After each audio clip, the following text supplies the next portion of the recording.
Sí, Dirígenos, Fanny, por favor. amado Dios, te damos gracias, Padre, porque una vez más tú nos has permitido reunirnos por este medio, Señor, con un corazón y con la mente dispuesto, Señor, a que tú seas quien nos enseñe, que tú seas quien nos moldee, Padre. Tenemos ese deseo en nuestro corazón, Señor, de servirte y de servirte con excelencia como tú nos has mandado, Padre. Sabemos que para ello se requiere de mucha preparación, se requiere de mucho estudio, pero sobre todo, Padre, de dejarnos guiar por tu palabra, de dejarnos guiar por tu Santo Espíritu, y el día de hoy queremos abrir nuestro corazón a ellos, Señor, pedirte que tú inundes nuestra mente, nuestros pensamientos, Señor, y que todo lo que el día de hoy estamos aprendiendo, Señor, sea siempre de bendición para otras iglesias, para otros hermanos, Señor, y sabemos que así también será de bendición para nosotros mismos, para nuestra iglesia, para nuestros pastores, Padre. Queremos servirte de esta manera y queremos pedirte todo esto, Padre, en el nombre de tu Hijo Jesús. Te damos gracias. Amén. Amén. Bueno, gracias a Dios. Bueno, sí, siguen. Déjenme hacer aquí una maniobra. Les platicamos, hermanos, que hoy cambiamos de escenario presencial. A ver, deja hacer esto entonces.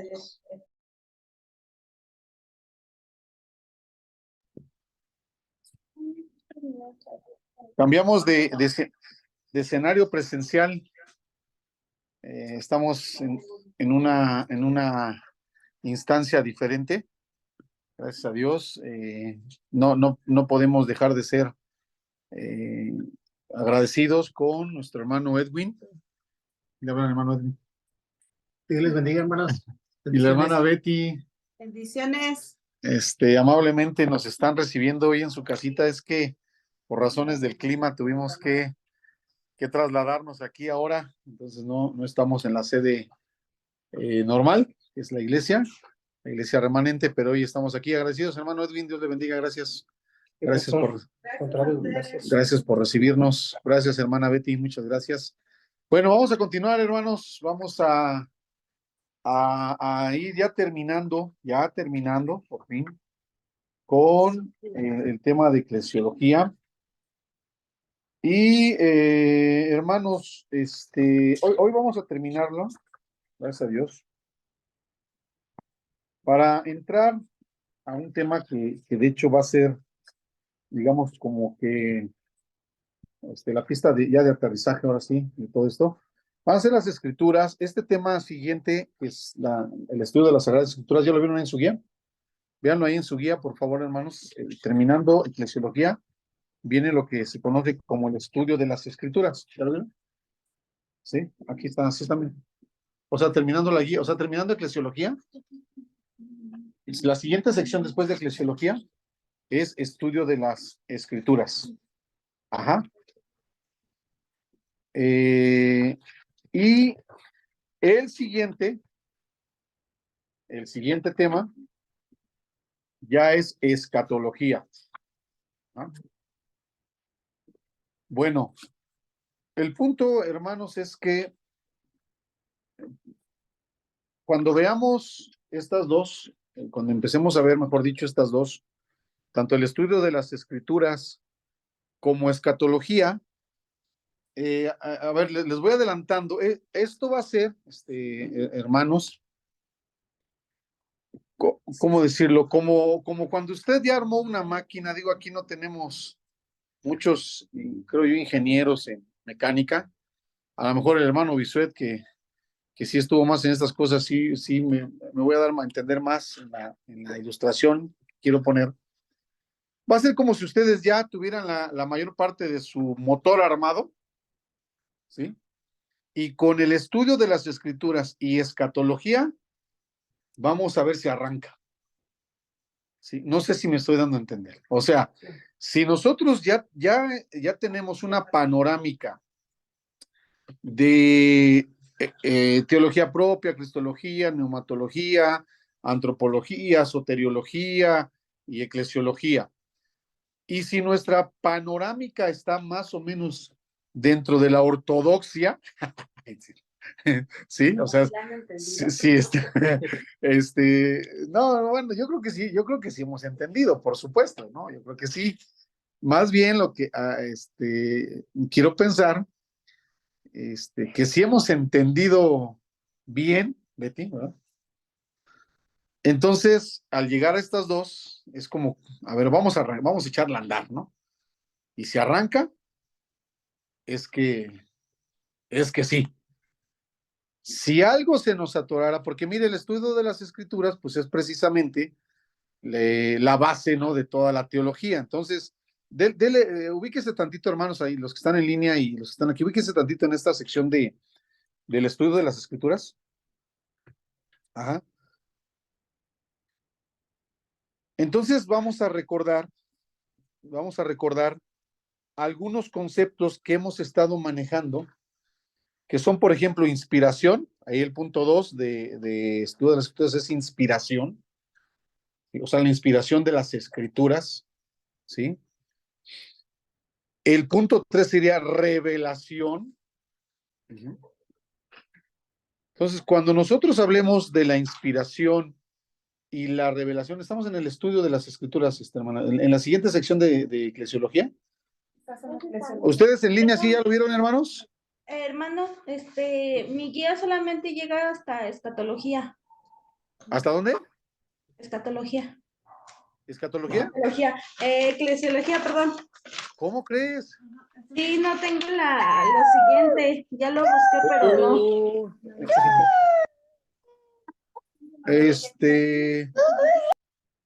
Bueno, entonces algo pasó ahí en la producción, discúlpenme, hermanos. Sí, porque aquí también algunos hermanos presenciales no lo tienen. Bueno, pero de todas maneras, bueno, de todas maneras todavía no llegamos. Pero entonces se los hacemos llegar, ajá, por favor.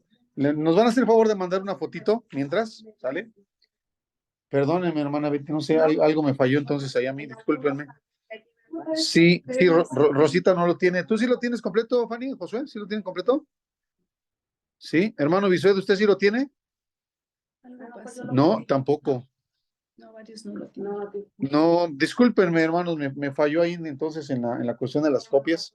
Pero ya mandaron la foto ahí al grupo. Ahí la mandaron la sección de... No, ok, bueno. Bueno, vamos a pasar esto. De todas maneras, hermanos, se trata de esto, repito. Cuando entremos al estudio de las escrituras y a escatología, vamos a ir viendo si lo que creemos de Dios, o sea, en teología propia, estudiamos la doctrina de Dios el Padre. Bueno, cuando entremos al estudio de las escrituras, vamos a ver si lo que creemos de Dios es correcto, porque nos lo tiene que comprobar la Biblia. Y cuando entremos a escatología, ahí sí, hermanos, que Dios ampare a los que se quieran especializar en escatología, porque ahí sí, hermanos, en escatología, si no tenemos un correcto entendimiento de prácticamente todas las doctrinas, es ahí, hermanos, es ahí, bueno, A mí nomás creo. se lo advierto, hermana Betty. Es ahí donde precisamente surgen todos esos rollos escatológicos. Me adelanto, ¿verdad? Otra vez a decirles que cuando entren a esas escuelas futuristas, sobre todo, Betty, bueno, cuando entren a esas escuelas futuristas y ustedes comparen muchos de esos puntitos con cristología, por ejemplo. O sea, el Cristo que nos revela el Apocalipsis. Si no lo entendimos bien en cristología, nos podemos encontrar con que uno sea el Cristo que estudiamos en cristología, que, o sea, podemos tener una cuestión ahí muy ortodoxa, muy básica, pero si escatología también no la interpretamos y no la entendemos bien, entonces nos vamos a encontrar con un Cristo cristológico y con un Cristo escatológico. Diferentes. ¿Sí, hermanos? Entonces, yo sé que cada vez es menos el tiempo y cada vez es más la presión. Adelante, adelante, pastor, adelante. Yo no quisiera presionarlos más de lo que seguramente ya están, pero vuélvanle a dar una repasadita a todo lo que hemos visto en estas guías, ¿verdad? Para que cuando lleguemos a escatología, no empecemos a marearnos, ni empecemos a ver a bestias que verdaderamente salen del mar y a Cristos que pudieran tener más la imagen de Goku o de Dragon Ball, o de alguno de los Avengers. No sé a quién de los Avengers podría parecerse el Cristo escatológico de algunas escuelas, pero a lo que dice Betty, bueno, pero tengamos cuidado. Entonces, bueno, ese es un comentario, hermano. Regresémonos ya para terminar por fin con eclesiología. Nos quedamos en las marcas de la iglesia. No son tres, de hecho, hermano, tres marcas: la predicación de la palabra, la administración de los sacramentos y la aplicación de la disciplina. Son las tres marcas. Y hace 8 días nada más platicamos de la primera, que es la predicación de la palabra, y vimos 10 temas que son básicos, que son fundamentales. Tengo la bendición de estar ahora aquí acompañado de dos ministros. Está aquí el pastor Adolfo. Dios le bendiga, pastor. Me da gusto que esté usted aquí. Está la pastora Francis, pastora, y allá pues está la pastora Yanet y está el pastor Bisuet. Los eclesiólogos nos recomiendan ampliamente que nuestra predicación gire en torno a estos 10 temas, pastores, ¿sí? Por eso los eclesiólogos tienen que ser muy puntuales en decirles que tienen que leer, que tienen que estudiar la relación de la iglesia y el culto, la relación de la iglesia y el crecimiento de los cristianos, la iglesia y la santificación, la iglesia y la comunión fraternal, el sacerdocio universal, el gobierno de la iglesia, los ministerios de la iglesia y la doctrina. Ya nada más ahí, imagínense para todos los que hicimos este repaso, en ese punto 8, la iglesia y la doctrina. Ahí los eclesiólogos, mi hermano Edwin, usted está en eclesiología también, Josué está en eclesiología. En ese punto 8, ustedes pueden abrir ahí la llave, ¿verdad? Y ponerle y decirles a los pastores: pastores, ustedes tienen que predicar de Dios el Padre, de Dios el Hijo, de Dios el Espíritu Santo. Tienen que predicar de la salvación, tienen que predicar del hombre, tienen que predicar de la iglesia, tienen que predicar de las Sagradas Escrituras. O sea, los eclesiólogos tienen que ayudarnos a los pastores, hermano.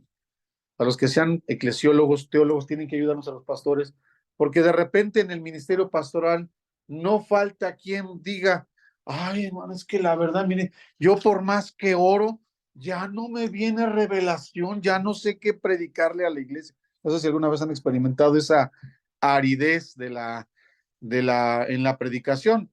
Digo, no está mal. A ver, aquí, ahora me dirijo a los neumatólogos, como la hermana Betty Bismol, ¿verdad? Que podrá y deberá decirnos, bueno, el Espíritu Santo que guía, ¿no? Que inspira y todo eso. Bueno, pero también en neumatología nos van a enseñar que de pronto esa inspiración o esa guianza del Espíritu Santo no tiene que ver con que yo no sienta, porque, ay, como que no sé, es que ya no siento nada y no sé qué les voy a hacer a la iglesia. Ahí es donde entra la eclesiología para recordarnos y para decirnos: a ver, pastores, miren, tienen un catálogo de 10 temas generales que se pueden dividir en cientos y cientos de temas particulares. ¿Sí me explico? Entonces, hermanos de eclesiología, cuando le den clases a pastores o a futuros pastores, échenles una manita y dígales: mira, no te preocupes, si no sientes esas cosquillitas en tu pancita, no es que el Espíritu Santo no te esté hablando, lo que el Espíritu te está diciendo es que vayas a lo que estudiaste, ¿verdad? Y agarres uno de esos temas, desarrolla lo bonito y eso compártelo el domingo en la iglesia. Y permítame, otra la palabra, los más recalcitrantes pentecostales van a decir, pero es que eso es como enseñanza, y yo lo que quiero es la palabra viva. Bueno, la palabra viva es la Biblia por sí misma, ¿no? Entonces, ayúdenos los eclesiólogos, ayúdenos a los pastores en eso. Sí, Betty, dime. Sí, creo que, o sea, a veces en la iglesia pasa que precisamente a lo mejor querer predicar algo muy, o muy novedoso, algo que esté a la moda, ¿no? Y a veces se pierde, pues justamente estos temas creo que son los principios de la iglesia, ¿no? Entonces, pues poder regresar también a esos principios que a veces ya no se tocan por moda, por Sí. querer estar, quizá yo predicando lo que el pastor de, no sé, de allá predicó, porque es la moda. Ajá, entonces a veces perdemos Exacto. de vista pues, los principios y no se predica justo de eso, ¿no? Exacto, los fundamentos. Sí, sí, sí. Sí, sí, sí, por querer estar a la vanguardia, dice nuestra hermana Betty Grande, como los pastores del internet, ¿no? De repente nos olvidamos de estos principios. Bueno, hermanos eclesiólogos, ayúdenos. Pasemos a la siguiente marca de la iglesia, que es la administración de los sacramentos. Ahí en el entre paréntesis pusimos ordenanzas, porque de pronto denominaciones como la iglesia bautista, hermano Bisuet, usted sabe, ¿verdad? Que los bautistas no le llaman sacramentos, dicen no, no, y los bautistas dicen no, son ordenanzas. Bueno, está bien, entonces, sacramentos o ordenanzas, ubíquense, hermanos eclesiólogos, en que ambos tienen que ver con la salvación, así es que apunten ahí. Son sacramentos u ordenanzas. La iglesia bautista los pone como ordenanzas y no tiene ningún problema, hermanos, en llamarles ordenanzas, para no llamarles propiamente mandamientos, porque, o sea, efectivamente, el bautismo y la comunión, así como está aquí, el bautismo y la comunión están eh, prácticamente al nivel de los 10 mandamientos. O sea, dentro de la vida cristiana, pues no hay ningún problema en decir es una ordenanza o es un mandamiento que se bauticen. Ajá. No podemos concebir a ninguna iglesia que no bautice. Por eso es que nosotros, como iglesia, pues por lo menos, ¿verdad? Siempre procuramos, además de estar ganando almas, estar bautizando una vez al año, ¿no? Por lo menos, ¿verdad? La antigua iglesia, la iglesia primitiva, se la pasaba evangelizando, ganando almas y bautizando, porque es el mandamiento del Señor, ir por todo el mundo predicando el evangelio, ¿no? Y bautizándolos en el nombre del Padre, del Hijo y del Espíritu Santo. Entonces, por eso es que esto también es muy importante, es otra de las marcas de la iglesia, administrar estos dos sacramentos. Digo, la palabra sacramento pues es una derivanza del latín, ¿no? De la sacra, o sea, una cuestión sacra que es santa. Ajá. Bueno, entonces, ¿cuáles son esos? Número uno, el bautismo. ¿Qué debemos de recordar en eclesiología del bautismo? Bueno, lo primero que vemos ahí es cómo era el bautismo en la iglesia primitiva. Aquí ya hemos platicado y hemos dado a veces algún comentario. La primera iglesia, los primeros cristianos, hermanos, no tenían, repito, ningún problema, como lo narra el libro de los Hechos, en decir, bueno, ¿ya creyeron? Sí, ya, lo voy a poner en términos más contemporáneos. A ver, ¿cuántos de aquí ya aceptaron al Señor Jesús como su Señor y Salvador? Y si contestaban amén o sí, yo ya, ok. Entonces vamos a bautizarlos. El bautismo era casi simultáneo, lo voy a poner así en esos términos, a la conversión. Se convertían y eran bautizados. Así empieza, de hecho, la historia del libro de los Hechos, ¿no?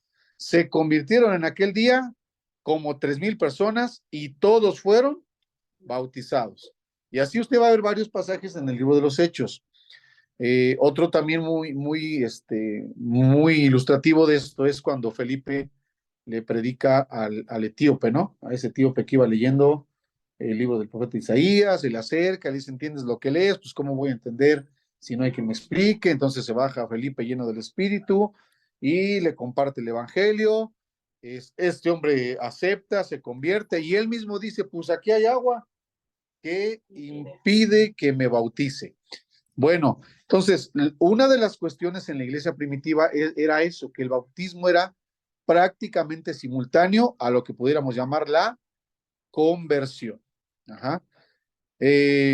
Otra cuestión, hermanos, y esto lo hemos preguntado en algunos de los institutos, allá no me acuerdo, Rosita, si esto lo comentamos, pero acá sí estoy cierto que sí lo comentamos, es cómo surge, porque ahí en el entre paréntesis nos piden que hablemos de los orígenes y sus circunstancias.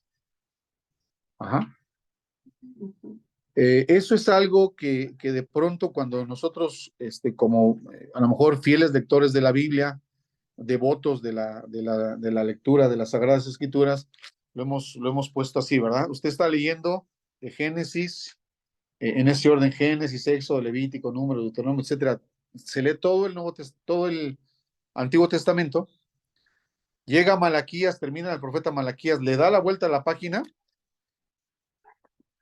le da la vuelta a la página y ya está en Mateo, ¿verdad? Eso lo hemos platicado. Y sí, ya me acuerdo, Rosita, que sí lo han de haber visto ustedes, por supuesto, en Introducción al Nuevo Testamento, con el profesor Beto. Acá también lo hemos platicado. Cuando nosotros le damos la vuelta a la página de Malaquías a Mateo, ya nos encontramos con un mundo bíblico totalmente nuevo. Habían pasado 400 años. En el Antiguo Testamento no vemos la práctica del bautismo, digo, para no meterme en otras cosas, pero eso lo platicamos, ¿se acuerda, pastor? ¿No? En el Antiguo Testamento no vemos, por ejemplo, la práctica del bautismo. En el Antiguo Testamento no se habla de eso, hermana Betty. Y entonces nosotros le damos la vuelta y ya estamos en el Nuevo Testamento donde ya está Juan bautizando, ¿verdad? Luego, ¿verdad? En Mateo 3 ya está Juan bautizando. Y en Marcos 3 ya está Juan bautizando. Y uno, pues con nuestra conciencia, nuestro corazón, buena onda, gracias a Dios, noble, pues decimos amén, pues ya el bautismo, ¿no? Pero aquí hay que saber de dónde surgió esa práctica. Hay quienes la rastrean, hermanos, a manera de símbolo, pues con la cuestión del cruce del Mar Rojo. ¿Sí? Porque de hecho sí es un tipo que utiliza el Nuevo Testamento, ¿no? Ahí en la Epístola a los Hebreos dice que fueron bautizados, ¿no? Allá en el Mar Rojo los que salieron. Pero bueno, no podemos decir que ese cruce del Mar Rojo haya sido un bautismo. O sea, no lo fue como tal ahora, ¿no? Pero bueno, digamos que simbólicamente se rastrea por allá. Otra cuestión era también que se piensa en todos esos, en los actos de lavarse del sacerdocio, se lavaban y se lavaban, ¿verdad? Para entrar a la presencia de Dios. Bueno, de ahí también parece ser que se puede rastrear el origen de esta práctica del bautismo. Ahora, no se me espanten, por favor, hermanos. Estamos aquí en escuela de especialidades. Estoy aquí con puro máster, ya, ¿verdad? Que no se me achicopala.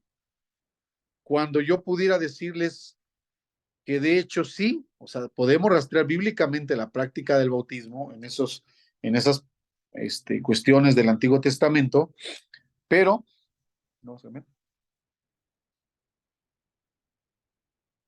Este.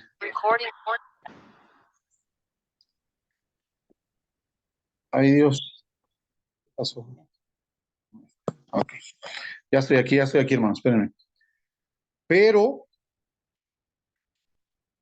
esto también es una fusión con un tipo de prácticas de otras culturas, de otras civilizaciones, que hoy técnicamente se pudieran llamar como ritos de iniciación,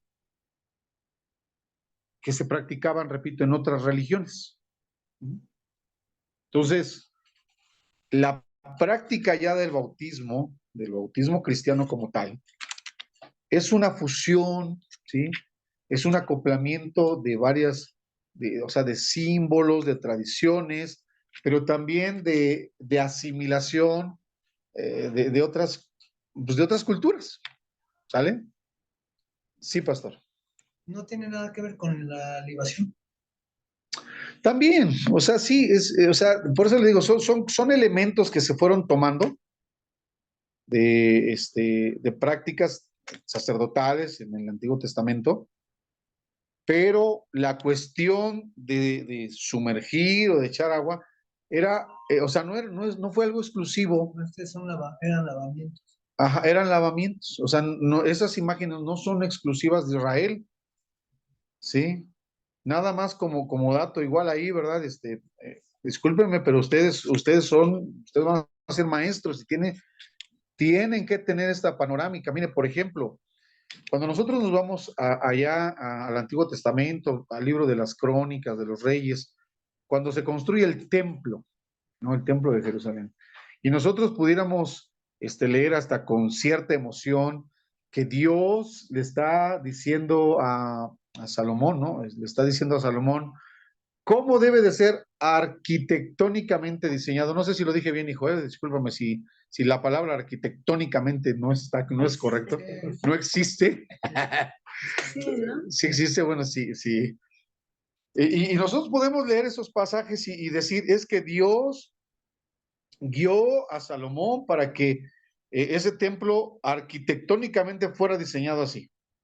Y así dice, ¿no? Las crónicas dicen, le vas a poner 2 columnas, hasta tenía un nombre cada columna, ¿no? Del templo, y de tantos codos de largo y de tantos codos de ancho, y todo eso, y uno dice, ay, uy, mira, qué padre, ¿no? Bueno, el problema es cuando nosotros, además de estudiar todo esto, se nos ocurre de repente adentrarnos en las cuestiones arqueológicas, ¿verdad? Y descubrir que en otras civilizaciones hay templos igualitos y que se construyeron antes que el templo de Jerusalén. Y yo sé que de repente ahí a uno se le cae así como que, pero no, es que el templo de Jerusalén era único, era inspirado por Dios. Bueno, pues, o sea, yo puedo decir sí, o sea, yo sé que Dios les fue diciendo todo eso a Salomón, y el hecho es que eso no quita que pues, haya templos igualitos en otras partes. ¿Sale? Entonces, hay muchas cosas así. Hoy que sigamos, por ejemplo, hablando del culto, esa polémica otra vez, ya, chole, ya, chole con la alabanza. Ya, chole, ya. Pero nada más quiero ilustrar, Betty, por favor, ¿verdad? Cuando alguien nos dice, es que la música ranchera, pues apenas venimos platicando, ¿verdad, Pastor Daniel? Que sea que la música ranchera no es de Dios, ¿no? O peor aún, ¿verdad? Cuando acá en los pueblos latinoamericanos nos dicen que esos ritmos más jacarandosos, ¿no? Una cumbia, una salsita, El reggaetón de plano. No, bueno, el reggaetón sí no es de Dios, el reggaetón sí no, ese sí no. Pero una bachata, pues bueno, ok, bueno, hasta que no. Es que esa es la polémica, ¿no? Una bachatita, ¿no? Una bachatita, dice, no, pues es que no. Y entonces alguien pregunta, bueno, entonces, ¿cuál sí es? Fíjense bien, lo voy a cambiar. El ritmo o el género de Dios. ¿Cuál es el que dice la Biblia? ¿Cuál es el género? ¿Cuál es el ritmo que dice la Biblia? ¿Dónde dice la Biblia? Y tú pues, cuando ofrezcas culto a Dios, vas a tocar en Pura balada. pura balada o puro himno o sea, Pues lo que normalmente es los cantos gregorianos. bueno, pues sí, los cantos gregorianos o los judíos o los cantos. Sí, parece que les duele el estómago a los hermanos judíos cuando cantan, ¿no? Pero si habláramos de géneros o ritmos, pues no son muy distintos a los que cantan los árabes. Ajá. O sea, son prácticamente iguales, ¿no? Y entonces ahí entraremos en la polémica de que, pero unos utilizan ese género musical para cantarle a Alá y los otros para cantarle a Yahvé. O sea, a lo que quiero llegar, hermanos, es que en estas cuestiones culticas, pues, mire, en primera, repito, aquí estamos en un escenario en el que pues, debemos de saber todo eso. Debemos de saber que la Biblia no dice en qué género se le canta a Dios. O sea, no lo dice, ¿no? La Biblia no dice con qué instrumentos. Yo sé que alguien aquí me va a protestar porque estoy con protestantes, ¿verdad? Se le alaba con salterio. Por eso los pentecosteses danzamos.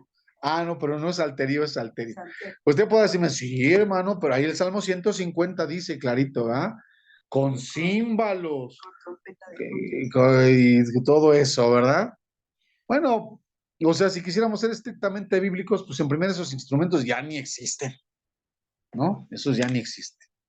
Entonces, en la cuestión, hermanos, digo, me voy a regresar porque vamos a entrar, ahí estamos en la administración de los sacramentos, del bautismo, en el origen y sus circunstancias de la iglesia primitiva, así como no hay un género musical original,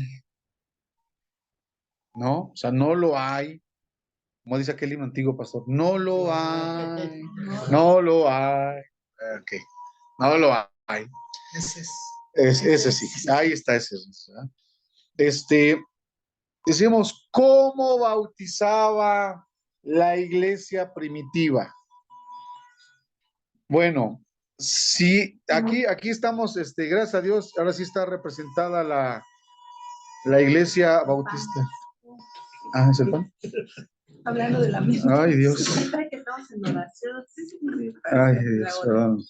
Si oyen algún lamento, hermanos, es que aquí tenemos afuera un rito pagano. Ah, no, ¿verdad? ¿No? ¿Ah, no qué? Sí. Ah, sí, no. No, venden pan, hermanos, venden pan. Bueno, platicábamos a manera de broma el hermano Bisuet y yo hace unas 2 semanas en esa polémica de cómo bautizaban, la forma, porque ahí viene el significado, el segundo punto es el significado. Eso no creo que tengamos gran problema, ¿verdad? El significado es morir a la vida antigua para resucitar a una vida nueva. Ese es el significado y el simbolismo. En la fórmula tampoco tenemos problema.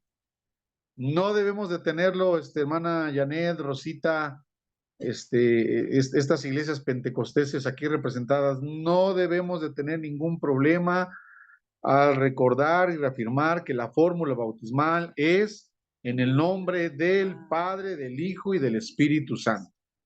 Singular, el nombre, ¿verdad? Y después mencionar a las 3 personas de la Trinidad, el Padre, el Hijo y el Espíritu Santo. Esa es la fórmula bautismal. Un poquito en confianza, hermana Janet y Rosita,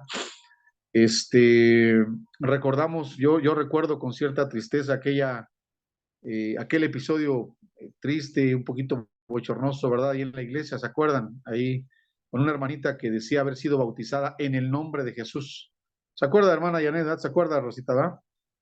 Que gracias a Dios la herida está sanada, ¿no?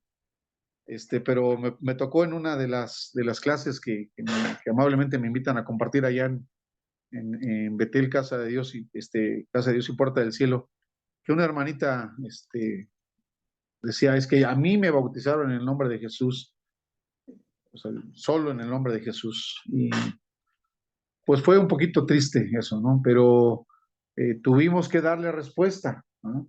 Ante esos textos descontextualizados del libro de los Hechos, donde pareciera ser que así dice que se bautizaban en el nombre de Jesús, ¿verdad? Y son, no son muchos. Un hermano me dijo, es que son muchos textos, hermano, lo que dice que se bautice nada más en el nombre de Jesús. No, son como cuatro versículos en el libro de los Hechos nada más. Pero recordemos que esos textos están en el contexto no de estar diciendo la fórmula, sino de estarse refiriendo, número uno, a la autoridad. O sea, ¿en qué nombre haces estas cosas? Lo hacemos en el nombre de Jesús, que en este caso significaría la autoridad de Jesús.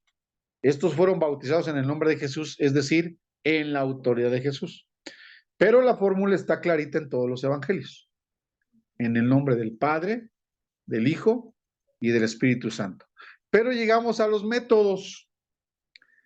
Métodos. Bueno, pues ahí tenemos por lo menos 3, ahí se nos menciona, ¿no? 3 métodos. Inmersión, aspersión y ablución. El método de inmersión lo practicamos prácticamente todas las iglesias pentecosteses y las bautistas, ¿verdad, hermano Bisuet? El bautismo es por inmersión. ¿Cuál es ese? Pues el de sumergir completamente al nuevo creyente, sumergirlo completamente, ya sea en un bautisterio, en un río, en el mar, en un lago, en una tina, bueno, pero se sumerge completamente, porque la palabra inmersión, de hecho, significa sumergir, ¿verdad? Ok. La palabra aspersión, o el bautismo por aspersión, lo practica mi hermano pastor, la gloriosa y sacrosanta Iglesia Metodista. Amén, ¿verdad? Los que somos de orígenes metodistas, fuimos bautizados por aspersión, ¿verdad? Que es la, ¿verdad? Es mojarse la mano y rociarse. Sí, también, pues ahí es rociar así, por aspersión, y se hace igual, ¿verdad? En el nombre del Padre, del Hijo y del Espíritu Santo. Ya les he presumido que yo fui bautizado. Yo, de hecho, fui bautizado por los 3 métodos, ¿eh? Ya les he contado la historia, de verdad, Rosita, que porque el tercer método es la ablución, que es aquella que practica sobre todo la Iglesia Católica. Catolicismo que agarra al bebé, lo pone ahí, pues también en la pila bautismal, y el cura, hacía manera de cucharita, ¿verdad? A su manita, y hace abluciones, ¿no? En la cabecita del bebé, y también lo hace en el nombre del Padre, y del Hijo, y del Espíritu Santo en el catolicismo, ¿no? Bueno, yo sí tuve no sé ya cómo decirle. Bueno, el caso es que a mí sí me bautizaron tuve la experiencia de haber sido bautizado por las 3. Muy difícil, por eso. Sí, bueno, no, yo sí tenía varios. Yo debía haber sido oriundo de Gadara, porque yo tenía varias legiones que me tenían que sacar. Entonces, en primera me sacaron por ablución, me sacaron las primeras allá en la iglesia ortodoxa, luego por aspersión en la iglesia metodista, y luego ya yo, en la iglesia pentecostés me bauticé por inmersión. Que en el bautismo de la iglesia católica, pues ahí les tumban los cuernos. Sí, Por la ablución. sí, pero a mí me faltaba que me tumbaran las garras y los dientes y toda la... Entonces, por eso es que me bautizaron 3 veces. Pero bueno, hermanos, en esta cuestión de los métodos, ahí hay una polémica. Oye, hermanos, ya ha sido algo muy lamentable, porque déjenme decirles que históricamente, de verdad, hermanos, por esa cuestión del método, bautistas y metodistas se dejaron de hablar. O sea, por muchos años, por esa polémica, bautistas y metodistas se separaron. Se separaban y se dejaban de hablar y hacían campañas enteras de predicaciones, de decir que el metodista decía, el que se bautice por inmersión no vale ese bautismo, y igual el metodista decía que el que se sumerja no vale. O sea, fue una cosa lamentable. Sí, hermana Betty. ¿Y bíblicamente están los 3? Ok, ahí vamos, exactamente. Buena pregunta, hermana Betty. hablábamos de los orígenes y circunstancias. En el primer subpunto ahí del bautismo, hablamos de los orígenes y circunstancias. Es dificilísimo, es prácticamente imposible porque a mi hermano Bisuet hasta le ocasionó cierta curiosidad, por no decir risa, ¿verdad, hermano? Cuando le platiqué el argumento de la iglesia metodista para decir que la frase del evangelio que dice que luego que Jesús hubo subido de las aguas, esa es una frase en una traducción muy nuestra, o sea, la Reina Valera, que la interpretamos como que ahí está, dice subió. ¿Qué es eso? Pues que estaba abajo y subió, ¿no? Pero entonces el metodista contestaba muy hábilmente, decía, o sea, estás leyendo mal. Lo que pasa es que cuando tú llegabas al río Jordán, estaba así, y luego tenías que bajar, y ahí abajo, Jesús fue bautizado por aspersión. Ajá. Y entonces, una vez que fue bautizado por aspersión, subió de las aguas. Bueno, déjenme decirles que en ese sentido, pues ninguna de las dos explicaciones es convincente, ¿verdad? O sea, no. Por eso digo,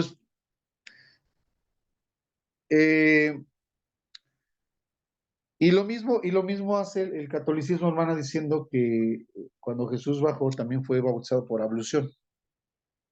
Entonces, no se puede, hermanos, decir el método solo por la frase del evangelio. Son de esas cosas que, pues yo creo que hasta Dios de repente nos dejó así, ¿verdad? Como para divertirse un rato con nosotros, ¿verdad? Para ver estos cuates, ¿no? Sí. Perdón, la Iglesia Católica inclusive en sus imágenes tienen la imagen de Jesús ahí en el río, pero le están echando agüita, sí, le están como hasta como con una jicarita. Sí, sí. Sí, algunas imágenes del catolicismo, sí aparece Jesús así inclinado y Juan el Bautista con una jícara echándole agua a manera de abluciones. Bueno, por los textos como tal no es clara la forma. Entonces de ahí la iglesia bautista y los pentecosteses, que normalmente no vamos ni al griego ni al hebreo, más bien nada más nos vamos a la voz del pueblo, ¿verdad? Porque por lo menos los bautistas de antes, hermano Vicente, ¿verdad? ¿Cómo extrañamos a aquellos bautistas como don Rolando Gutiérrez, ¿verdad? Que esos teólogos bautistas que sí estudiaban el griego, ¿no? Entonces ven en la frase o en la palabra, ¿verdad? La palabra, eso,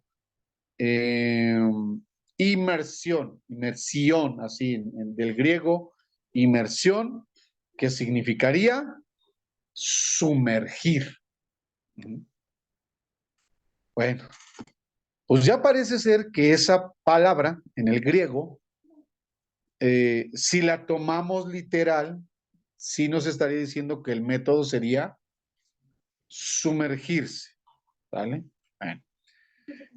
Pero luego hay otra cuestión más que nosotros decimos, empezamos diciendo esa cuestión de este sacramento, que el bautismo, ya como nosotros lo conocemos, es una fusión de varias cosas que se fueron dando a lo largo del tiempo, desde los símbolos del Antiguo Testamento hasta la influencia de otras culturas en los llamados ritos de iniciación, en donde efectivamente sí, en los ritos de iniciación de otras civilizaciones y de otras culturas paganas, sí se sumergían, sí se iban a los ríos para sumergir a un bebé o a un adulto o a un anciano con el propósito de iniciarlo en una nueva religión. Era un rito, ¿vale? Entonces, el bautismo, el llamado bautismo de Juan, o sea, el bautismo de Juan el Bautista, recordemos, no es el bautismo cristiano. El bautismo de Juan no es el bautismo cristiano.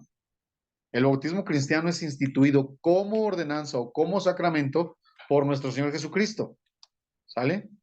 Pero el bautismo de Juan no tiene el mismo significado que el bautismo cristiano. El bautismo de Juan era eso, era como una señal ritual de un llamado al arrepentimiento. Son de esas cosas, repito, que nos llegan a incomodar. Pero de dónde sacó Juan esa imagen? Pues de los ritos de iniciación de otras culturas, de otras civilizaciones. Era lo que entendían los israelitas. Ya los israelitas bombardeados por tanto paganismo. Y esto lo hemos platicado, hermanos, por eso, hermana Naye, ¿verdad? Yo les sigo insistiendo en que le echen ganitas ahí con el hermano Beto Moreno, porque el hermano Beto Moreno nos da mucho de esa panorámica, la literatura, órale, la literatura, rabínica, todas esas cuestiones, hermanos, que es donde toma origen, donde toma curso muchas cosas que aparecen ya en el Nuevo Testamento. Israel, el pueblo judío de los tiempos apostólicos estaba súper bombardeado por muchas cuestiones helénicas. Por eso de repente también es muy contradictorio que los fariseos, queriendo ser tan puristas de las escrituras, acabaran siendo a veces más gentiles, ¿verdad? Más filósofos. Ajá. En unas cosas aportaron mucho, en unas cosas lo hemos aprendido, hermanos, en Introducción al Nuevo Testamento. En muchas cosas deberíamos de preguntarles a ellos, a los fariseos del siglo I, del siglo II antes de Cristo. Deberíamos de preguntarles muchas cosas a ellos para entender mejor las verdades del Nuevo Testamento. Pero en otras, pues pobrecitos, o sea, se cargaron, ¿no? al paganismo. Entonces, cuando se habla del bautismo, pues es la influencia claramente repito, de los ritos paganos. O sea, ahora, ahí va. Si esto es así, podríamos sí decir entonces que era muy probable que el bautismo en la iglesia primitiva sí fuera por inmersión. O sea, sí los sumergían. Pero entonces, a ver, de repente también nosotros los pentecosteses que buscamos quitar la Navidad porque es de origen pagano, Sí, pues. y ahora decir, es que el bautismo por inmersión era de origen pagano. ¿Sale, hermanos? Bueno, aquí estamos, tenemos que saber todo esto para que cuando algún día nos pregunten como estamos ahorita ya en Daniel 12:13 en Eclesiología, y salió por ahí el tema, hermana Naye, ¿verdad? Del bautismo, ¿no? Con Rosita creo salió, ¿verdad? Esa cuestión del bautismo, ¿no? Porque allá adelantito, el siguiente puntito del bautismo dice ¿cuándo? ¿Ya lo vieron? Ahí en su guía el siguiente punto es ¿cuándo? Y ahí pues ponemos algunas acepciones. En el momento de la conversión, después de un tiempo de preparación. Y entonces aquí, hermanos, aquí sí empieza un rollo. Todo un rollo. Porque ya habiendo superado, digamos, el socavón del método, podemos con toda libertad decir que es por inmersión. Ya, ok, ya decimos, amén, por inmersión. Ya, todos tienen que ser bautizados por inmersión. Pero ahora viene la pregunta escalofriante. ¿Cuándo se deben bautizar? Vimos que en el origen la iglesia primitiva bautizaba en el momento. Aceptaban a Cristo, lo pongo en esos términos, y se bautizaban. Pero ¿qué sucedió? Bueno, que cuando se empiezan a presentar, hermanos, las persecuciones, sobre todo esto, cuando empieza el tiempo de la persecución, ¿se acuerdan que lo veíamos, verdad? Cuando empieza el tiempo de la persecución, muchos de los que habían creído, entre comillas, y habían sido bautizados, cuando se enfrentaron a esta terrible prueba, renegaron. Ellos sí, muchos fueron de los que dijeron, no, yo no soy, no. ¿Tú eres cristiano? No, no, yo no soy. Y de ahí se desarrolló toda una polémica, hermanos, por ahí. Fanny, sí acabaste de leer el libro de Mártires y Perseguidores, ¿no? De Alfonso Ropero. Qué bonita historia es, hermanos, pero a veces triste. Renegaban, y el problema era que cuando pasaba la persecución, muchos de ellos querían regresar a la iglesia, querían regresar a la comunión. Y entonces ahí hubo divisiones dentro de la iglesia. La iglesia siempre se ha dividido, siempre ha estado en pleito. Había un grupo de los llamados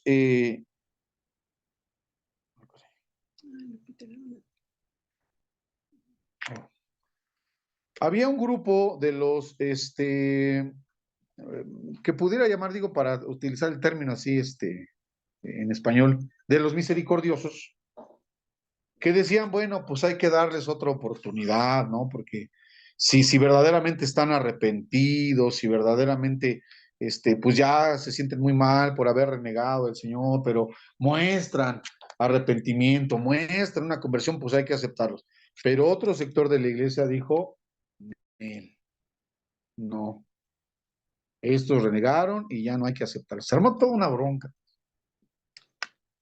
Esto derivó en que la práctica de bautizarlos al llamado, y aquí sí hay que decir así, llamado momento de la conversión, se dejara de hacer.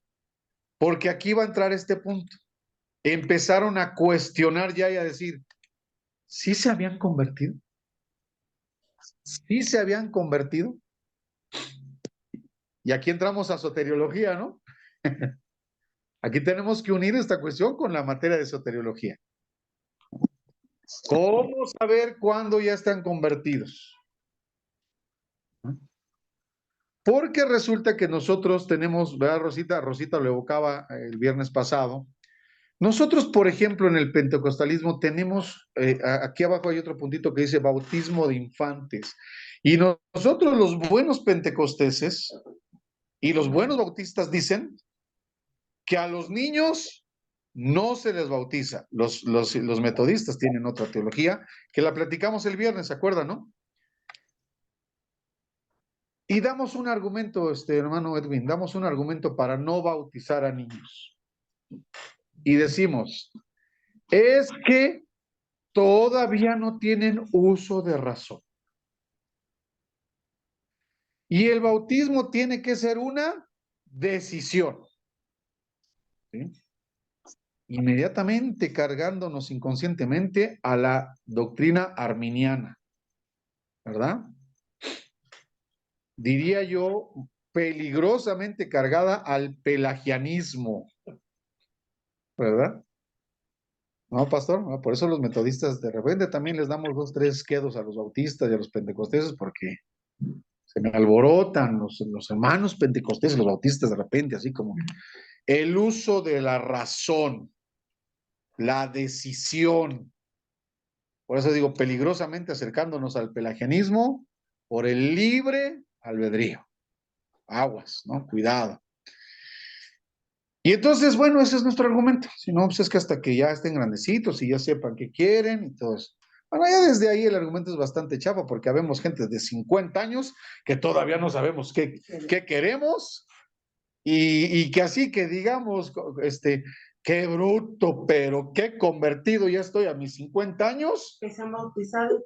Y que exactamente, yo ya presumí hace ratito que yo tengo 3 bautizos y cualquiera que me dijera, y luego, ¿no? Entonces, el argumento del uso de la razón quiebra totalmente cuando viene la pregunta terrorífica, hermana Naye, ¿verdad? Que nos hicieron el viernes, ¿no? A ver, ¿qué pasa? ¿Qué pasa cuando muere un niño? ¿Qué pasa cuando muere un niño? Y digamos un niño, pues de menos de 1 año. Bueno, de 2, o de 3, o de 4. Porque los pentecosteses no bautizamos a niños de 4, ni de 5, ni de 6, ni de 7, ni de 8, ni de 9, si acaso de 10, 11, si acaso. Pero de menos de 10 años no bautizamos a nadie, porque todavía no tienen uso de razón. Es bastante empírico el argumento, ¿verdad? Cuando hay cosas que los niños, en la que los niños de 7, 8 años nos andan dando 10 y las malas, ¿no? Pero el argumento es no tiene uso de razón. ¿Qué pasa cuando un niño muere? Y la pregunta es escalofriante, ¿verdad, hermana No Naye? sea bautizado. En primera, ¿a dónde se va? El reino de los cielos. Ok, pero en el contexto del pasaje, el reino de los cielos es de los niños, y de repente la enseñanza aplicada de Jesús es, tienes que ser como ellos, entonces le quita la literalidad al texto para decir que yo tengo que ser como niño y yo no voy a ser un niño de 2 años jamás, no voy a volver a ser. Sí, sí, sí, pero en la cuestión del uso de la razón, no voy a volver a ser como él. O sea, el texto está enfocado más bien a decir, bueno, razona como un niño. Y entonces en lugar de avanzar, razona como un niño, pues un niño no tiene uso de razón, entonces no voy a razonar. Ese es el punto. Ese es el punto, esa es la polémica. Por eso es que en la iglesia metodista tienen una base teológica muy interesante, ¿verdad? Para bautizar a los niños, no sobre el punto del uso de la razón. O sea, no, sino sobre la base de que estamos hablando de un sacramento, de una ordenanza que cae dentro del pacto de Dios, ¿no? Y por ejemplo, todos los que no han sido bautizados. Y exactamente, o sea, el que creyere y fuere bautizado. Pero es que el bautismo no salva, pero es sacramento. Es sacramento, es mandamiento. Entonces, hermanos, para no irnos tan allá, solamente recordemos que en primera la salvación no es por obras. Es decir, para salvarnos, no nos salvamos por el uso de la razón. ¿Vale? Porque eso serían obras. Sería, me salvé porque razonadamente, ¿verdad? Entendí eso. ¿Qué nos enseñan, por ejemplo, en evangelismo? ¿Nos salva la fe intelectual? No. Yo puedo razonar muy bien. ¿Entiendes que Jesús murió por ti? Sí, sí entiendo que. ¿Entiendes lo que significa el sacrificio? Sí, sí lo entiendo. ¿Entiendes su significado, exegético y profético desde el Antiguo Testamento? Sí lo entiendo. Y el que yo lo entienda no me garantiza que sea yo salvo, ¿verdad que no? Por eso, hermanos, la base del uso de la razón para el bautismo es bastante chafa. O sea, no. Y precisamente por eso yo les decía a mis hermanos allá en Betel, en Dios fiel, no critiquemos a las denominaciones cristianas que bautizan niños porque lo hacen sobre la teología del pacto. Nunca hay que decir que nosotros tenemos la... No, claro que no. Ni meternos. Lo que sí les recomendé, sí se los recomendé, dije, mire, pues nosotros como pentecosteses, pues no bautizamos niños. O sea, no los bautizamos para no meternos en polémicas. ¿Sí, hermano? Hermano Samuel, una pregunta. Sí, hermano. Pues yo creo que por eso cuando nuestro Señor Jesucristo fue presentado, ¿no? Cuando tenía una cierta edad, 8 días de nacido, y lo llevan a presentar, ¿no? Y ahí, yo creo que tiene que ver algo, bueno, yo pienso, ¿no? A lo mejor estoy mal, tiene que ver con ese bautismo, ¿sí? O sea, a- a- a- digo, es entregado a Dios ahí cuando se presenta un bebé, ¿verdad? Efectivamente, hermano, efectivamente, es eso. La cuestión de los niños, pues empieza con los padres. Precisamente, ese es el punto, hermano, efectivamente es ese. Desde el Antiguo Testamento a los niños se les circuncidaba y se les presentaba en el templo y se llevaba un sacrificio. Y ese sacrificio tiene todo el perfil de una purificación, como lo es el símbolo del bautismo en la fe cristiana. ¿Sale? El uso de la razón, hermanos, es tan chafa como que efectivamente, ¿cuántos, o sea, porque eso es empírico, o sea, eso no hay una base escrita, eso es empírico, es que hasta que tengan uso de la razón, ¿cuántos miles se habrán bautizado a la edad de 15, 20 años ya teniendo uso de razón y abandonaron la iglesia y nunca regresaron a la fe? ¿Qué garantía fue el uso de la razón? Entonces, hermanos, juntando nuestra eclesiología en la administración correcta del sacramento, no debemos de olvidar nunca que la salvación es gracia. Es gracia. ¿Alguien tiene pedido su micrófono?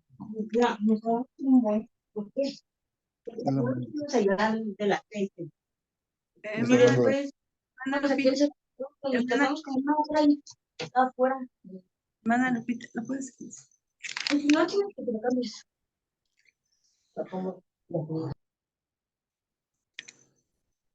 Pero tampoco hay registro de que se hayan bautizado niños ¿Qué? en el Antiguo Testamento. Perdón, en el Nuevo Testamento.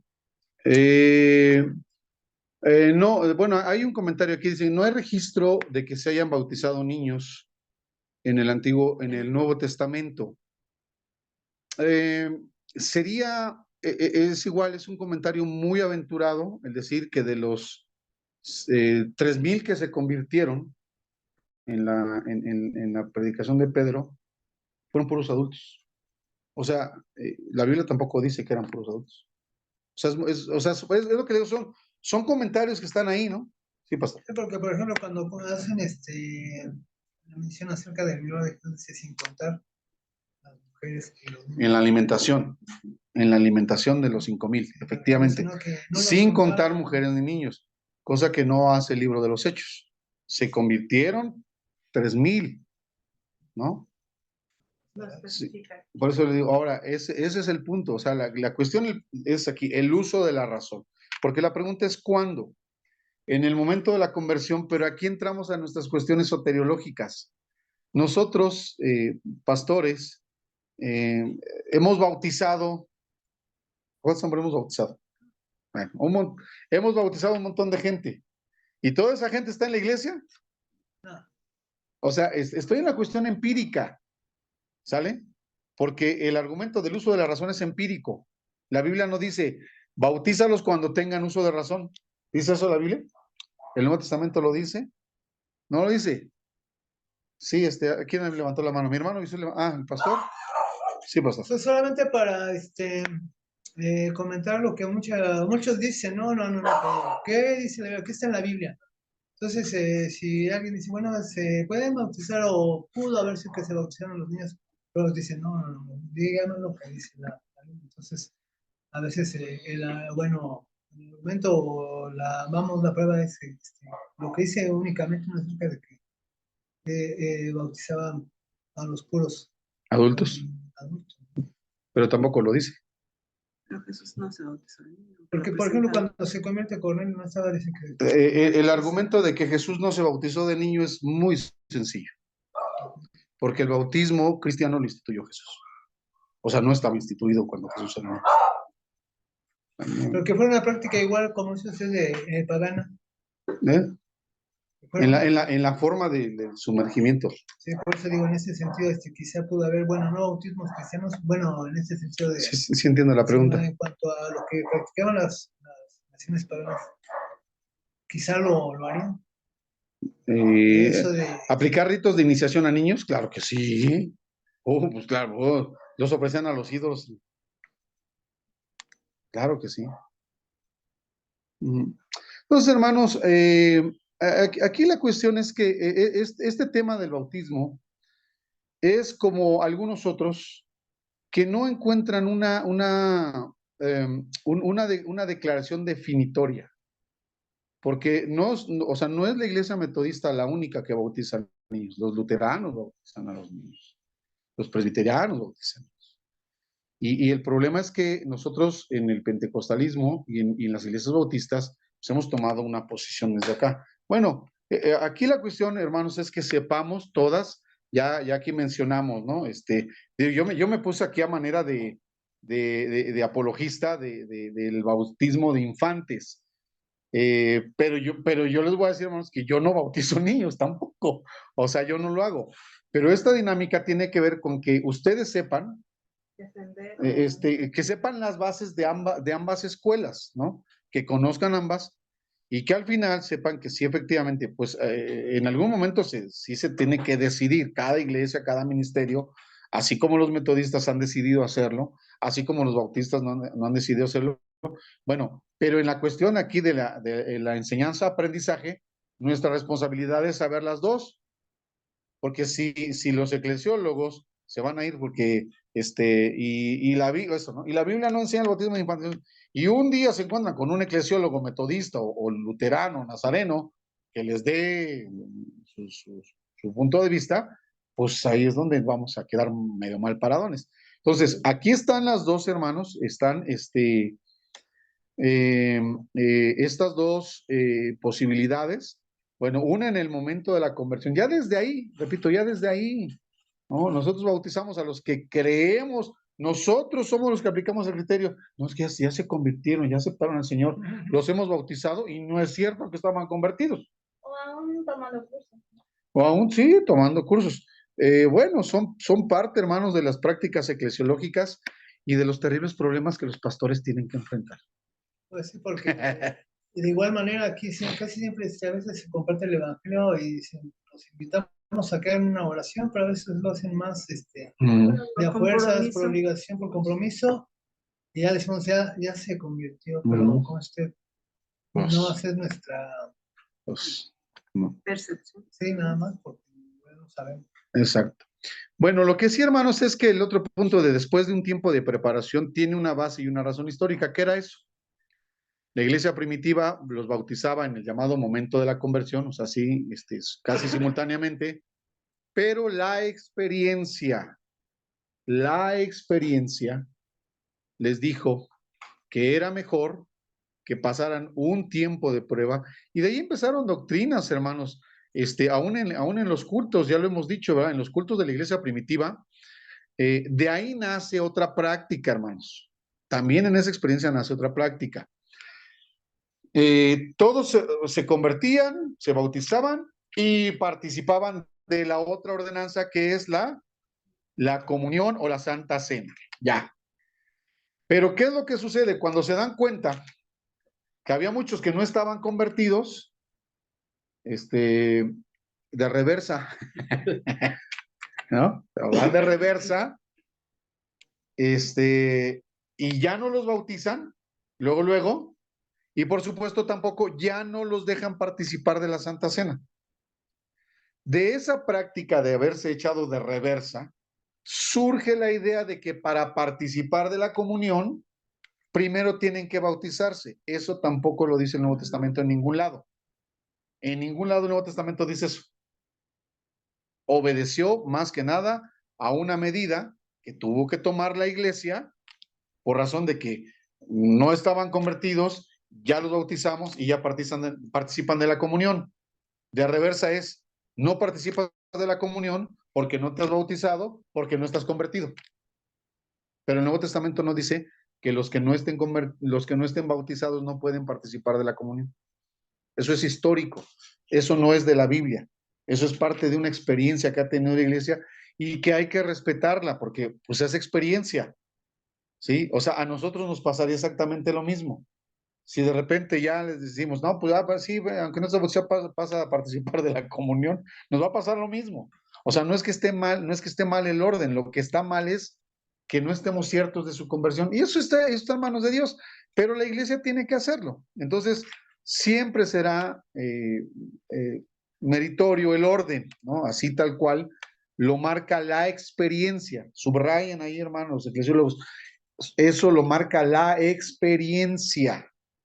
¿Sale? En la congregación donde estábamos era únicamente si creíste, pues. Pero puedes participar de la comunión, claro, pues es que esa es la base. A los que quieran pasar. Sí, pero la base debe ser eso, o sea, la base debe ser, si tú ya estás consciente de que en tu corazón Cristo reina como Señor y Salvador de tu vida, entonces puedes pasar, puedes participar, porque en realidad ese sí es el requerimiento del Nuevo Testamento.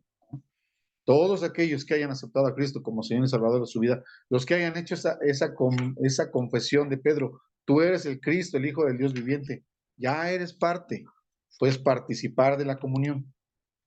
¿Sale, hermanos? Pero ustedes, hermanos, en sus iglesias, mantengan su tradición. Manténganla por salud. Betty, si tú algún día eres llamada al pastorado, o Fanny, o Josué, o no sé, Rosita, o Liz, los que estén, si son llamados al pastorado,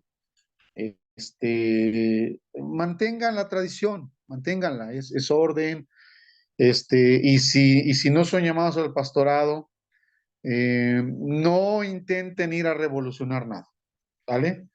No lleguen ahí así, no lo digo porque está aquí la pastora, el pastor, no, en buena onda lo digo, no, nunca se las den de revolucionar, ni lleguen ahí criticando, ni lleguen diciendo, es que no dejan pasar a participar de la comunión, pues porque no saben, son bola de ignorantes. No. En esas cosas no hay que reformar ni revolucionar a la iglesia. Hay que reformarla y revolucionarla, pues pues por eso que estamos aquí supuestamente por eso, ¿no? Para así reformar y sí revolucionar algunas cosas que no son sanas, pero en esto no le muevan, Fanny, Josué, Rosita, no le muevan, no tiene caso, no va a haber provecho. Se debe de saber, sí, porque a lo mejor en algún momento ustedes estén en alguna misión, ¿no? Y pues hayan ahí personas, ¿no? Que por alguna razón no hayan sido bautizadas y el pastor les dijo, pues vamos a hacer, pero pastor, sí vamos a hacer la Santa Cena, pero pues hay hermanos aquí que no han sido bautizados. Bueno, pues denle la panorámica al pastor, díganle, mire pastor, compártanle esto que estamos repasando, ¿no? Pastor, no pasa nada, ¿no? No pasa nada. Si ya tienen tiempo aquí y están ahí, bueno, es para esos casos nada más, ¿no? Miren, hermanos, cuando nosotros, y digo nosotros porque todos los pastores aquí creo hemos pasado por alguna de esas cosas. Sabemos de una personita ya anciana, ya grande. Y nos dicen, ¿sabe qué? Que pues ya se estaba por morirse y no sé cuántos días le queden, pero él ya aceptó a Cristo en su corazón y pues quisiera que fueran a verlo, y ahí vamos, ¿no?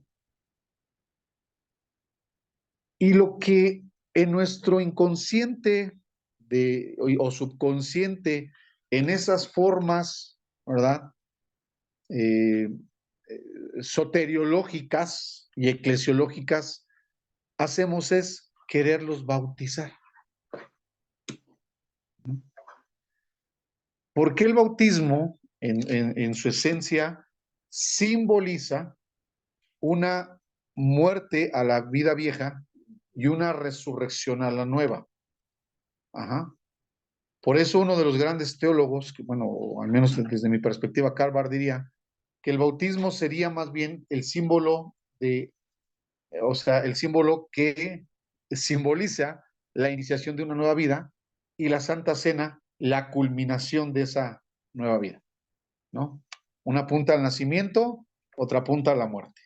La comunión, porque la comunión simboliza la sangre derramada, ¿no? Bueno. Pero eso sería nada más en la cuestión simbólica, lo que es el significado de ambos. Pero si los dos son ordenanzas y forman parte del pacto, a casi nadie se nos ocurre decir que en lugar de bautizar a ese ancianito, le demos mejor la comunión, le demos la Santa Cena. ¿Verdad que no? A casi nadie se nos ocurre eso. Como que nos preocupamos o es más importante bautizar, ¿no? Y no es eso de tendencias más católicas. Que no se nos muere el niño antes por eso hay que bautizarlo luego, porque si se muere se va al limbo. Y nosotros inconscientemente es que si se nos muere sin ser bautizado, o sea, no estamos cargados al perfil católico soteriológico. ¿Con eso? Las dos son ordenanzas. Las dos son ordenanzas, pero mi pregunta es esa. ¿Por qué nosotros no pensamos en darle la comunión? Si las dos son ordenanzas, ¿por qué no pensamos en darle la comunión y sí en bautizarlo? Si las ¿Por dos qué son no ordenadas. pensamos en las dos juntas? ¿O por qué no pensamos en las dos? Puede ser mejor, ¿no? Bueno, Oh, podría. El Es bautismo. que Una, puede una ser. pregunta, hermano. Sí, hermano Bisuet. Aquí en Hechos 2, 41 y 42 dice, y los que creyeron, los que Pedro dijo, fueron bautizados y sumados a la iglesia en ese mismo día como 3,000. Todos los creyentes se dedicaban a las enseñanzas de los apóstoles, a la comunión fraternal, a participar juntos en las comidas, entre ellas la Santa Cena. Como que antepone estar bautizado para poder tomar la Santa Cena. Bueno, así lo entiendo yo, a lo mejor estoy. No, es que sí, efectivamente, así lo está entendiendo usted, hermano. Pero vuelvo a insistir, eso fue muy al principio. Ya en el desarrollo de la iglesia, ni una ni otra, porque ya ni los bautizaban luego, por las razones ya explicadas, ¿verdad? Y de hecho, o sea, aún ese solo texto, tampoco es claro en decir que es la Santa Cena, una, y aunque fuera así, pues un solo texto no podría hacernos que desarrolláramos toda esa, toda esa enseñanza. Sí, O sea, sí, sí. no lo hay, hermano. O sea, no hay. Creo que más que nada siempre vamos a eso de por la cuestión de que el que creyere y fuere bautizado. Ajá. No, si dijeran el que creyere y fuera bautizado Y tomar en la tomara Santa Cena. pues, diríamos, o al contrario, o viceversa, no, el que creyere y tomara la cena y después, o sea, el orden, pues. Dejaríamos a la... Hay otra cuestión más, hermanos. Ya en el acto o sea, en el sacrificio salvífico de Jesús. De hecho, lo primero que se hizo fue la Santa Cena. O sea, de hecho, Jesús primero tomó el pan, bebió la copa con ellos. O sea, en ese orden fue primero la Santa Cena. Entonces, hermanos, ahí está, ¿no? Ahí está todo esto. Yo he de subrayar otra vez, no se trata de revolucionar nada. Aquí se trata de tener toda la panorámica posible. Nada más. ¿Sale? Bueno, pasemos rapidito con los minutos que nos quedan. Elementos. La Santa Cena, pues son pan y vino. También ahí es otro rollo, ¿verdad? Porque nosotros los pentecosteses ya lo hacemos con bombitos y jumex o bon de uva. Bueno, hermanos, por eso les digo, tenemos que ser amplios en todo esto, porque nuestros legalismos doctrinales, o sea, nos llevarían a eso, ¿no? Y es que si tiene que ser así, tiene que ser así, y es que la Biblia dice esto y lo otro. Si fuésemos así, panes sin levadura y vino fermentado. Y eso es... Sí, el kosher, pero también, ¿quién dice? O sea, ¿dónde dice el Nuevo Testamento que debe ser vino kosher si se lo toman los judíos? Pues porque los judíos, pero ¿qué no fueron los judíos los que rechazaron a Jesús? ¿Y a poco los gentiles tomaban vino kosher? ¿Cuál era el vino que tomaba la iglesia primitiva? ¿Qué vino tomaban Es en un Corinto? negocio para los judíos, hermano. Eso es buen negocio para los judíos, hermano, pero no me van a decir, exactamente, no van a decir que los corintos, los gálatas, los de Antioquía tomaban vino kosher, o sea, por Dios. Son de esas cosas, hermanos, que tienen que, o sea, insisto, en la eclesiología hay que tener todo esto. Pues claro, nosotros podemos con toda libertad en los elementos seguir con nuestros bombitos y el boing de uva, hermanos, porque pues no hay de otra. Designios de la cena, el designio, ¿cuál es el designio de la cena del Señor, verdad? Pues hacerlo hasta que Él venga.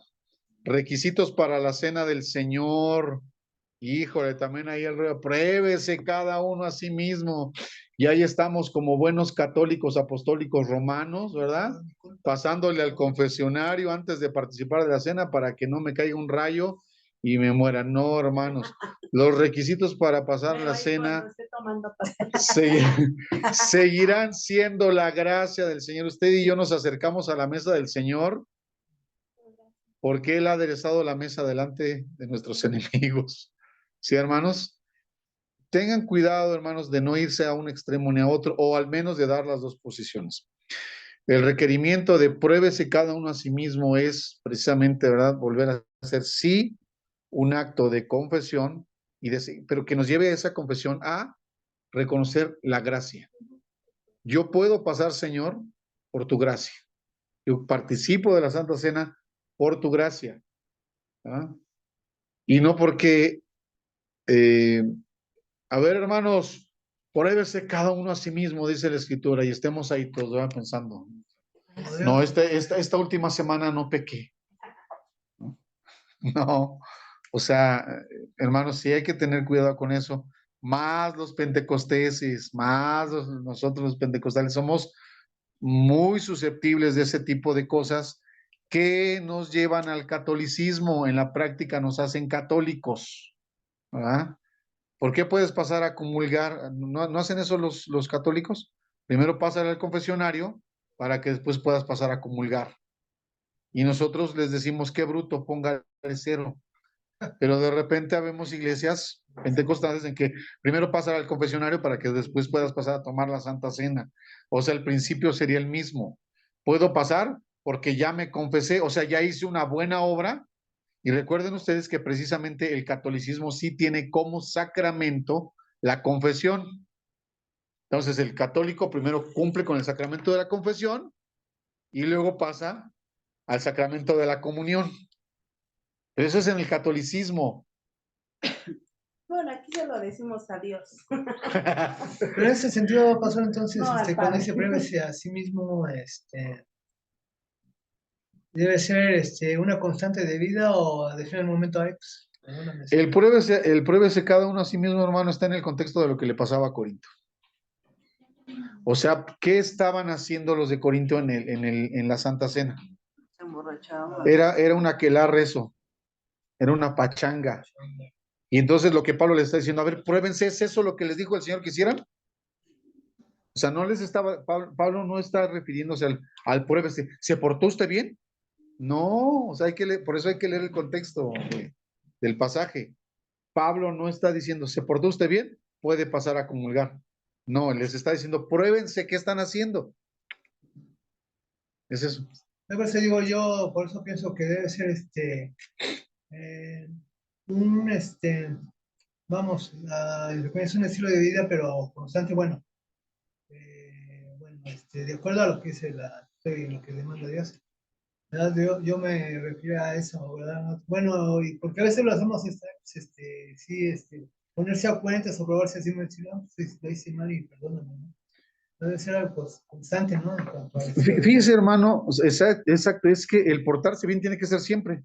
O sea, no nada más. Sí, porque sería muy hipócrita. Exactamente. Ay, ahorita que vaya a pasar. Exactamente, eso es un acto de hipocresía ritualista, el decir, me voy a probar, ay, ¿qué día es hoy? Ay, mañana es Santa Cena, ay, no apaga la tele, porque mañana es Santa Cena. O sea, no, y qué terrible y qué patético es, hermanos, porque a poco nos da hasta para cosas perversas, o sea, diabólicas, el que cuando uno ve que un hermano no pasó a tomar la Santa Cena, luego uno dice, ay, anda mal. ¿Por qué no pasó a tomar la Santa Cena? Y sí, sí.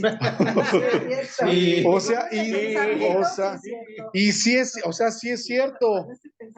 O sea, pero vea en qué ha derivado la sacra ordenanza. Sí, bueno, Por no entender. Porque la persona que no pasa a tomar la Santa Cena exactamente exhibiéndose de que lleva una vida mala, en automático hace que todos los que sí pasamos a comulgar, a tomar la Santa Cena, es que estamos bien. Vamos a ver. ¿Sí me explico, hermanos? O sea, el que no pasó es porque anda mal. Y los que sí pasamos es porque andamos re bien. O sea, ¿cómo es eso? O a veces uno ve a las personas ahí, ¿Cómo se le ocurre? Ay, ¿cómo vas a hacer la misma? Bueno, ok, hermanos. Terminemos, regálenme 2 minutos más de los que ustedes se agarran por conectarse tarde. Por no ser puntual. La tercera marca de la iglesia es la aplicación de la disciplina, que tiene como número uno, el propósito de restaurar. ¿Sí, hermanos? La aplicación, sí, lo vamos a ver. Sí, cierto, me brinqué un punto ahí, hermanos, en la simbólica presencia real, otras. Perdónenme, a ver, me regreso rápido. En la significación. Hay 3, hermano, hay 3, por lo menos hay 3, hay como 17, pero vamos a ver en el significado. Los presbiterianos y reformados, aquí son de esas cosas que uno de repente dice, ay, mi amigo Calvino, tan buen teólogo que era. Pero Juan Calvino fue el que innovó la cuestión del simbolismo. El pan y el vino simbolizan la sangre y el cuerpo de Cristo. Por eso Martín Lutero andaba buscando a Juan Calvino para matarlo, ¿verdad? Por eso que había dicho, porque Martín Lutero decía que no, que en la comunión, o sea, en los elementos está la presencia real, que la presencia de Cristo está en, sobre y debajo de los elementos, o sea, Cristo está presente en la comunión, que no es lo mismo que la transubstanciación católica.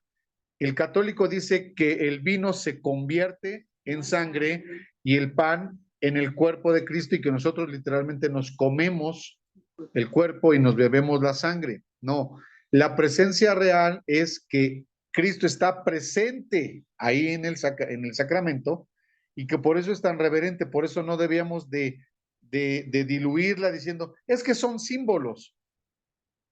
Y más bien entender que Cristo sí está presente cuando nosotros pasamos a tomar la comunión y por eso debíamos hacerla con mucha reverencia.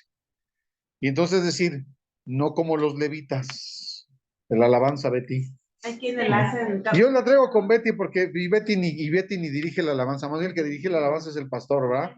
Y entonces cuando el pastor dijera, vamos a entrar a la presencia de Dios en la adoración, ahí también Martín Lutero nos tendría que cortar la cabeza porque nosotros entramos a la presencia de Dios en el sacramento, en la ordenanza.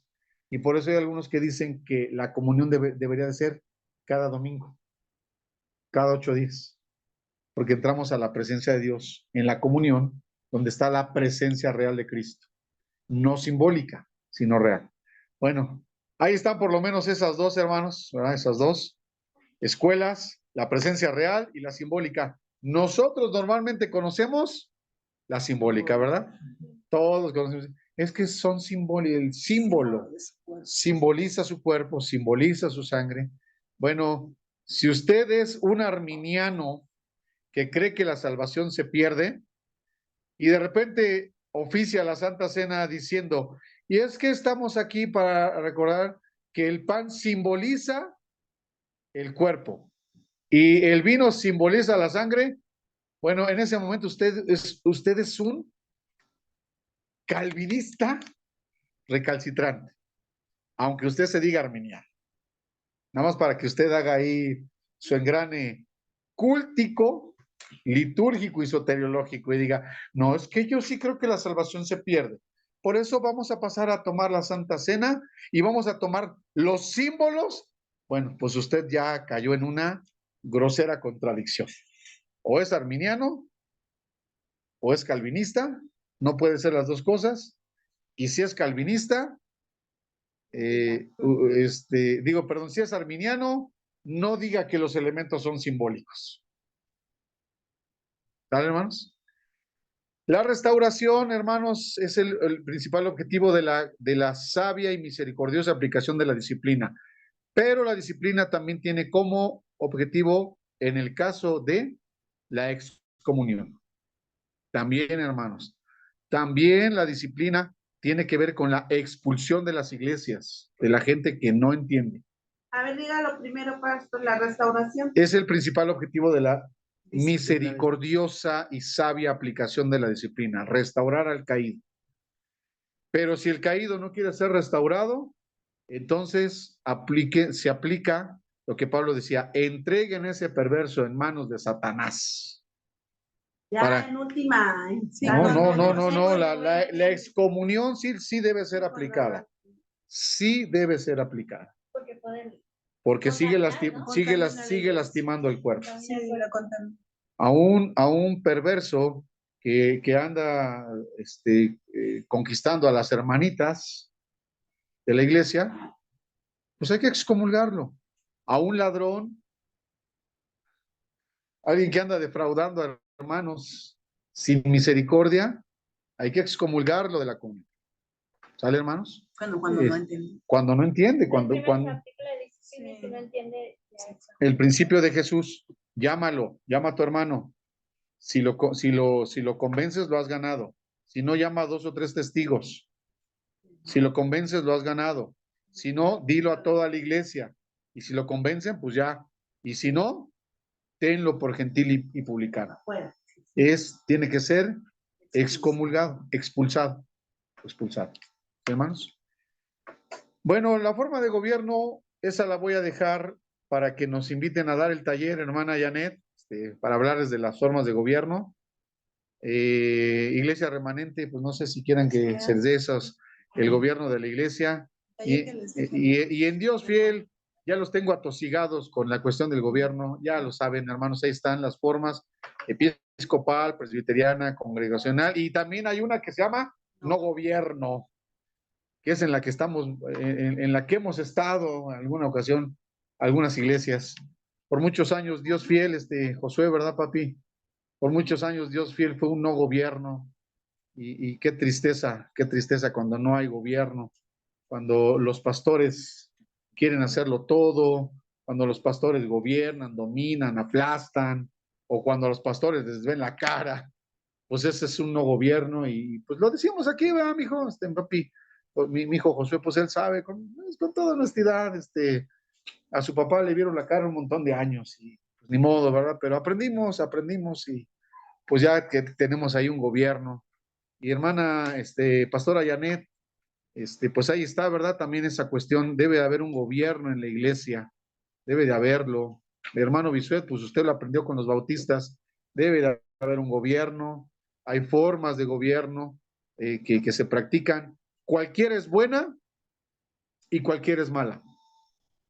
Si no se aplican los principios bíblicos, cualquier forma de gobierno pues fracasará. Si se aplican los principios bíblicos, cualquier forma de gobierno de esas que se mencionan ahí, pues también dará buenos resultados. ¿Sí, hermanos? Bueno, hermanos, ya no les dejo tiempo para preguntas ni respuestas porque ya me tomé esos. Ahora sí me cobré los 10 minutos que casi siempre me deben. Nos seguimos viendo con el favor de Dios todavía el miércoles. Se acaba el tiempo, hermanos. Manden sus preguntitas. Hermana Naye, ahorita le mando fotos de la pregunta que me hizo. Aquí tengo el librito. Ahorita aquí la ingeniera Betty nos hace favor de mandar la respuesta. Todas sus dudas, hermanos, mándenoslas ya porque se nos está acabando el tiempo. O sea, así es que no nada más los miércoles, vamos a aprovechar todos los días de la semana para mandar preguntas, comentarios. Y pues yo no sé cómo le voy a hacer, pero sí voy a responder ya las preguntas que tengan. No sé si sea en la madrugada o donde sea, pero sí vamos a responder a las preguntas. ¿Vale?